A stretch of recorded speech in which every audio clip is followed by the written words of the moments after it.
We ask ourselves, is this enterprise the woman in the red dress? Is it like the shiny object syndrome?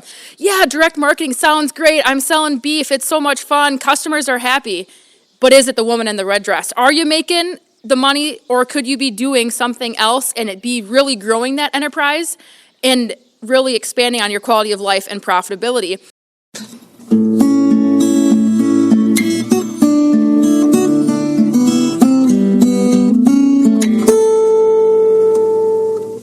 Welcome to the 342nd installment of Ear to the Ground, the Land Stewardship Project's podcast on family farming, regenerative agriculture, community food systems, and local democracy. I'm Brian DeVore, editor of the Land Stewardship Letter. When I was growing up on a farm in southwestern Iowa, we used to hand milk cows while balancing precariously on one-legged stools. It certainly made dairy chores an interesting, if somewhat tipsy, endeavor.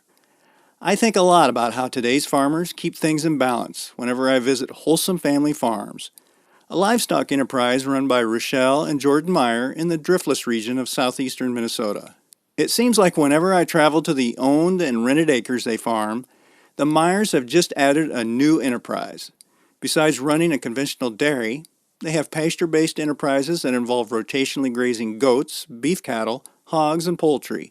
Besides direct marketing meat and raw milk to consumers, the Meyers lease out their goats to people hoping to rehabilitate worn-out land that's been taken over by invasive plants. So earlier this summer, when I traveled to their farm to attend the Land Stewardship Project's Driftless Grazing School that they were hosting, it wasn't surprising to learn that the Meyer family had added yet another enterprise in the form of a 800-head flock of sheep.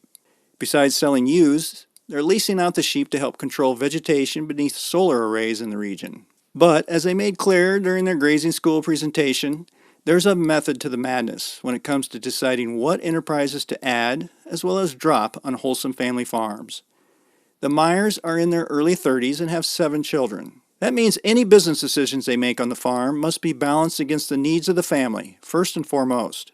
That became painfully clear in the spring of 2024 when they experienced the tragedy of having one of their daughters, April, taken from them in a farm accident. Rochelle says they keep their balance utilizing the three-legged stool strategy. The farm family perches on top of this metaphorical stool, and each leg represents a key ingredient to overall success: profitability, soil health, and quality of life. If any of these legs are out of whack, the whole stool collapses. Such a strategy has helped the Meyers not only determine that adding an enterprise like sheep worked for them, the land, and their family, but also led them to decide that the cow, calf, and turkey businesses they formerly had were not good fits. Their message received a good response from the dozens of farmers who attended the 2-day LSP grazing school, which was led by other grazers from the region and which featured hands-on tutorials in everything from fencing and watering systems to monitoring soil health biology, managing finances, and developing grazing plans. Bringing together farmers to discuss cutting-edge approaches to livestock production generates a lot of excitement around the potential for adding enterprises to an operation. Jordan and Rochelle's advice to maintain a balanced approach via a solid three-legged stool was a good, practical reminder that even the most innovative management practice means little if it's not sustainable on multiple levels. In between sessions at the grazing school, Rochelle talked to me about how the three-legged stool concept drives their decision-making. For one thing, she says, it helps greatly in not being sidetracked by something that can distract a farm from doing what it does well: the proverbial woman in the red dress. One of the things, I've been to your farm several times into land that you've rented and that you're kind of reclaiming using goats, which is a really impressive system you got going there on some rented land that's pretty marginal, pretty rough ground. I know one of the things that's a real focus for you folks is soil health.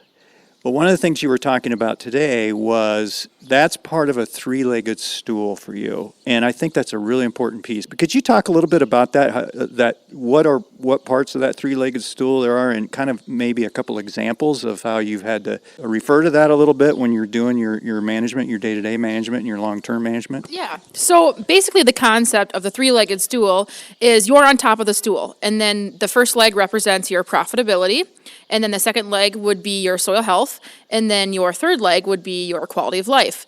it's talked a lot about in holistic management. I think the legs are maybe different, and we kind of catered it towards what our family specifically values. We really value the quality of life. We have 7 kids, and then we really value that soil health and that profitability.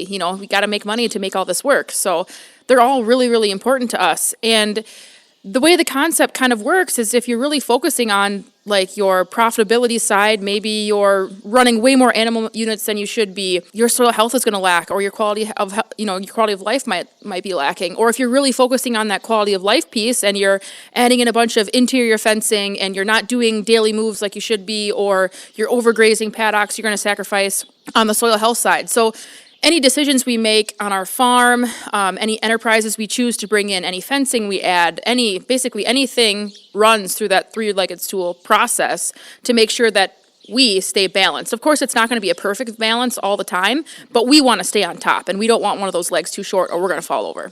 I'm actually really glad to hear that, and don't take this personally, but I always am concerned about how many enterprises you guys are involved with, and you kind of have a little bit of a reputation of taking on a lot of enterprises. I know sheep you've recently added, but it sounds like there's a method to the madness. You really don't just jump into everything. You think about that 3-legged stool a lot. Yeah, we really do. And most people that know us know we lost our daughter, April, a couple months back. And that really was like, okay, is everything we're doing really making sense? Are we focusing on that quality of life? Because you get your family once and that's it. You get one life, so you better be making sure that you're really doing everything in your heart that you should be doing. And that's kind of why we focus our farm on that. We truly believe that God has put us here to take care of the land and to do all this. And so we want to make sure that we're prioritizing Him and what He wants us to do. And so, yeah, we run tons of enterprises, but we make sure that it goes through that stool first, because otherwise you're not going to be here for the long run. If it's not sustainable for you, it's not sustainable for the land. Well, and then Jordan being, a 4th-generation dairy farmer, we hope to continue that legacy. And if we still want to be here, we have to love farming. And if we love farming, our kids are going to love farming. But in order to do that, it all has to be balanced or somewhat balanced. Yeah. One of the things you talked about was you don't get too much invested in infrastructure. I mean, you need some basic infrastructure, but it sounds like you're trying to strike a balance of not getting so much into maybe a one-use infrastructure that if that enterprise doesn't work out and you have to drop it, and all of a sudden you've got this cost of this big structure that you've put in, a big barn or whatever, that you're trying to focus more on infrastructure that, for one thing, is as affordable as possible, but is not like this kind of big bricks and mortar kind of solid thing that you can't adapt to something else or whatever. But it sounds like that's a really important piece to you. Yeah, infrastructure makes sense when it makes sense. And we have found 99% of the time, we've grown so much that infrastructure isn't relevant anymore. And that's the trouble. When you're trying to make money on your farm, you're going to be continually growing, expanding, changing ideas, so you don't want to be too committed. And now infrastructure, we're not committed on any enterprise either. We had a cow-calf operation here, and we ran numbers, and it didn't make sense anymore. The cow price went way up, feed costs went up, and it makes sense to just get rid of them. And so just being able to be adaptive, that's what we call it. And perimeter fencing, yeah, sure, that makes sense, but not even being too committed on that. Like you want to be able to utilize your woodland. You want to be able to utilize all of your acreage. And so that's where that quality of life piece comes into place, making enough infrastructure to make sure your quality of life stays intact. Yeah, and that you talked about fencing, and I thought this was I've heard you talk about this before. You suggested when people kind of jump into, say, adaptive grazing, that type of thing, to not maybe put in perimeter fencing right away. Talk about that a little bit. I think some people were a little bit surprised at that. Yeah, so when we first started farming a lot of our farms, we didn't have existing fence, and you don't know how your land is going to act until you've actually ran it for quite a few years. We've seen our land change. It's like this. So last year was one of the worst droughts we've ever seen, and our farm carried 50 more animal units than we ever have in the past on a drought year. Now this year, we could probably add in another 50 plus more animal units. So it's like, you don't want to add in all this perimeter fencing and be like, okay, now I'm stuck. Now I can't graze this correctly because it's too small or too big or whatever that might be. So we really believe that running a farm for a few years and just using some temporary poly wire or whatever that is makes the most sense, so you're not dumping a lot of money into something that might not make sense in a couple years. I would think maybe the direct marketing, because you're very much involved with the direct marketing now, that must add another wrinkle to that whole three-legged stool, because that can be time spent off the farm, time spent doing maybe the stuff that's not so fun, trying to figure out customers, what the customers want, and dealing with processing, that type of thing.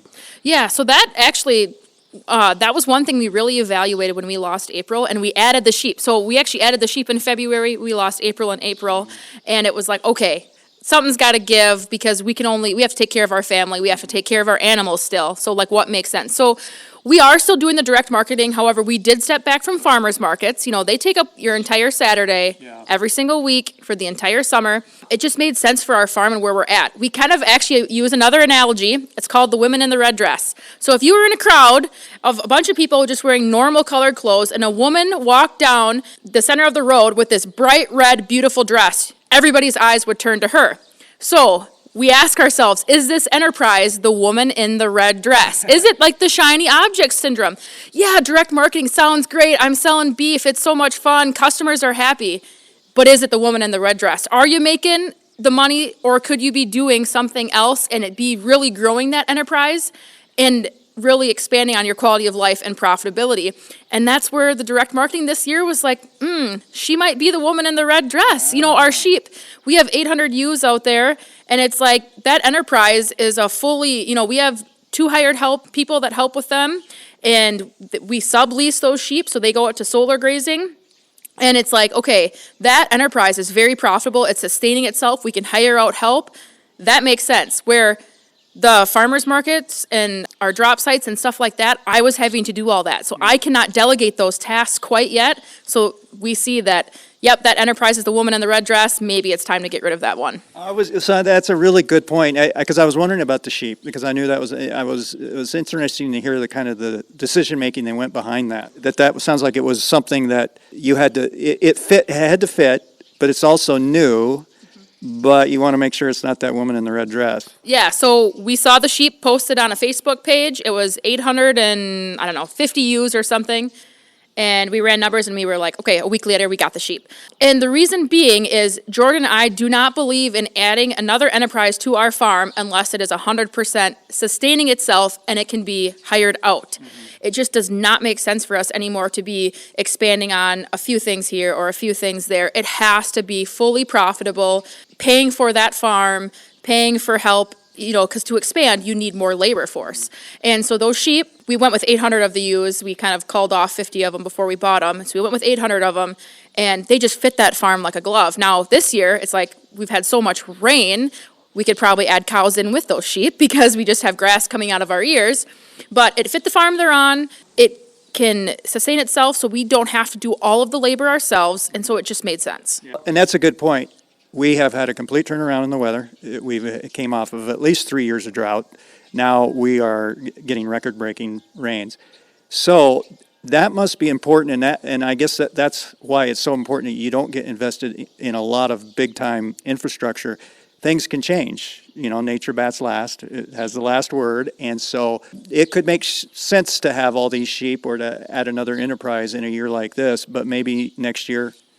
And if you were invested in an infrastructure where you had to push a certain number of animals through that, but this way you can kind of flex a little bit from year to year, depending on what is the growing situation. Yeah, and that's like the sheep too. We could have added more high tensile wires to our existing perimeter fence. Right now we have a 3-wire perimeter fence. And it was like, do you do that, or do you just buy some netting and run these sheep with netting and learn how the sheep graze? And so we decided to get the netting. Yeah, we're running 40 plus nets for the sheep, but it makes sense because you're learning how they graze. We learned that sheep have a really, really hard time right now going through our woods. It's just so thick and dense, where goats are really agile. They can jump on those logs, they can go through all that. And so we kind of use the woods as a natural barrier for our sheep. A lot of times we really don't need a ton of fencing. So it's like if we would have invested in that perimeter fencing, it probably wouldn't have made sense. And not only that, but we'd eventually are hoping that the goats really clean up that woodland so we can grow more grass and the sheep can go down there then. So being flexible that way, it really makes sense. Yeah. So you mentioned the cow-calf operation didn't work out. Tell me a little bit more about decision making went into that where you figured out this isn't really fitting for us? Yeah, more so just running numbers.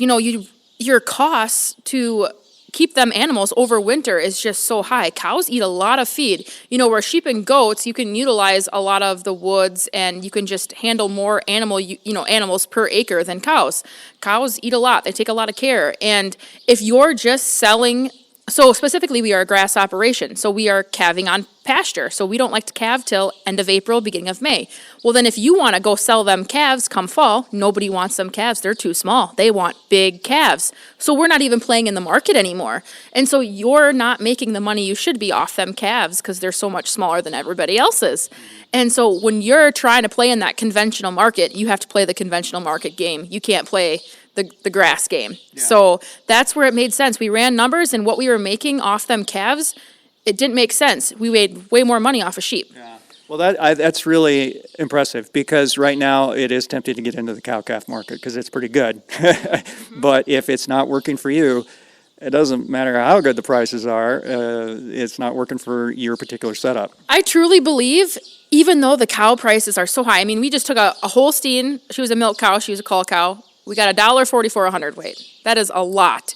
But she's playing in the conventional market. She's a conventional cow. When you're talking grass cows, they're smaller animals, smaller framed, because you want to be able to have them utilize that grass. You want to be able to push them through the winter and not have to use hay. You're not competing on the conventional market. You're competing on a whole different market. So unless you can direct market those calves somewhere else, that's when it makes sense. And we just found that we couldn't play in the conventional market here. Yeah. One thing I was wondering, so you own this farm right here. How many acres is here? The dairy is probably about 400. 400. And then, but you rent a fair amount. How many acres are you renting now? It's probably, so just what we're grazing right now is about 700 acres. It's worked out nice for you as far as getting access to land because it's pretty rugged acres. It's not prime corn, soybean ground. And so it's good for grazing and good, particularly with using the goats to kind of bring back some of this land that's pretty marginal, that type of thing. That must really play into this three-legged stool in that you're renting some of these acres because you're renting it and you aren't owning all of it. That must give you a little bit of flexibility as far as you can pencil the numbers every year and go, well, I don't know if you're thinking about this, but maybe we need let go of some of these acres, or maybe we don't. We rent something that's lower price, that kind of thing. Yeah, so in our area, it's challenging to get cheaper land value for rent. The farm we're renting, it is a little undervalued because it is, it's 300 acres of woods. Mm-hmm. And so it runs a mile north and west and mile north and south, a mile east and west, and it is covered in woods. It's very thick brush, and then a lot of the pastures are overgrown too. That's challenging. And I will say, having different land access just makes sense. I wouldn't say it's kind of the same thing we talked about, like that's permanent infrastructure. You don't necessarily have to go buy a farm. However, I do think in today's market, it is going to get even more challenging to buy land. I think these next couple years, the way land prices have been continuing to climb, I hate to say it, but I think when my kids are trying to buy land, it might be like it might be hard to pay for a farm. Yeah. So that's part of that flexibility and not being invested in this solid, sunk in the ground kind of infrastructure where you're like, oh, we just paid this amount of money for this land. We're going to have to we better raise corn on that and get that assured, system through that.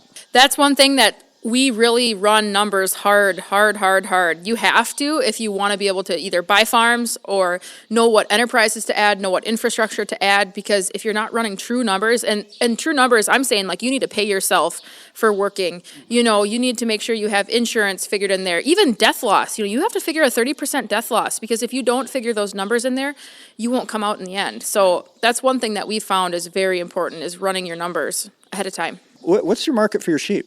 Right now, we're selling ewe lambs, and then so we're actually making extra income off of them because we're doing some solar grazing jobs. So we're subleasing these sheep. People are coming in, subleasing the sheep, going and doing some solar grazing jobs. So we're making some income off of that. And then I'm assuming we'll sell quite a few ewe lambs, quite a few ram lambs, and then we'll keep some obviously back for replacements. And then any ram lambs that we don't sell, we'll just go to either one of the local markets. We haven't quite ran numbers if it makes sense to, because we have so many, we could maybe ship a semi-load, if that makes sense. So we'll see where we're kind of at and what makes most sense. The sales barn here, I don't know that they could handle that many lambs at a time. We'd have to bring them in smaller groups. Okay.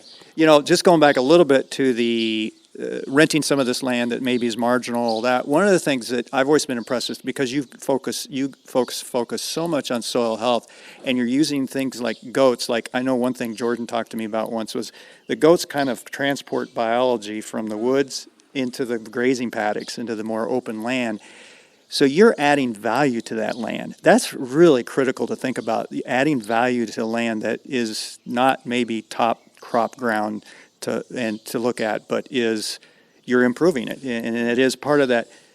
It's maybe a lower investment in that infrastructure at the beginning, but you're over time adding value to it. Yeah, so like that rented farm, like I said, we carried 50 more animal units on a drought year. And so now this year, it's like, man, we could probably raise that 50 plus more animal units from that number. So it's like just being able to have more grass, house more animals, you're making more money, you have a better return on investment. That's what makes sense. Just keep an eye out for that woman with the red dress. That's all I say. Yes, exactly. Any just general advice for someone who is looking at getting into grazing and in any of this kind of regenerative grazing, adaptive grazing, and maybe they're interested in adding direct marketing, whatever, but just those first steps, so you don't get in over your head before you even get launched out of the launch pad. Okay, it'll be two things. One, you just got to start. You can watch all the YouTube videos. You can talk to all the farmers you want. You can look at this way and that way. You just got to do it because your farm is different. You just got to start. You just got to try something and do it.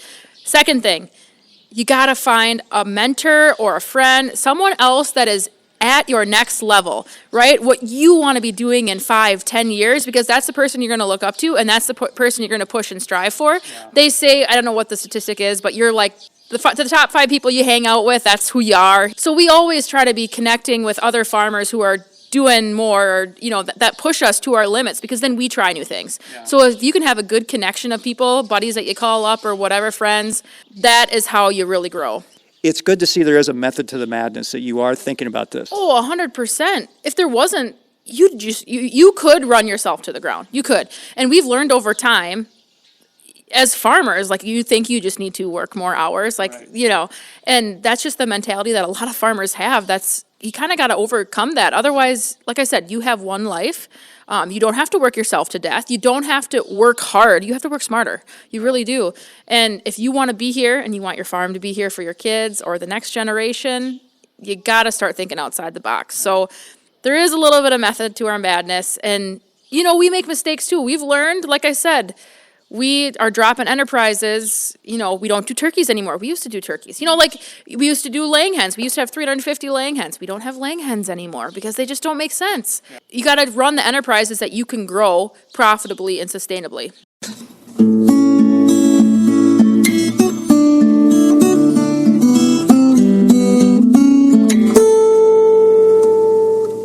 For more on building soil health profitably and sustainable business planning, see the podcast page for Ear to the Ground episode 342 at landstewardshipproject.org. If you have comments or suggestions about this podcast, contact Brian DeVore at bdevore@landstewardshipproject.org, or you can call 612-816-9342. By the way, it helps us greatly if you can give Ear to the Ground a rating on whatever podcast platform you utilize. And word of mouth is the best way to spread the news about our podcast. If you like what you hear, tell at least one person about LSP's Ear to the Ground. Thanks to Laura Borgendale, a Western Minnesota musician, for Ear to the Ground's theme music. And a special thank you to all of Land Stewardship Project's members who make initiatives such as this podcast possible. If you're not a member, visit landstewardshipproject.org to learn how you can support LSP. Thanks for listening.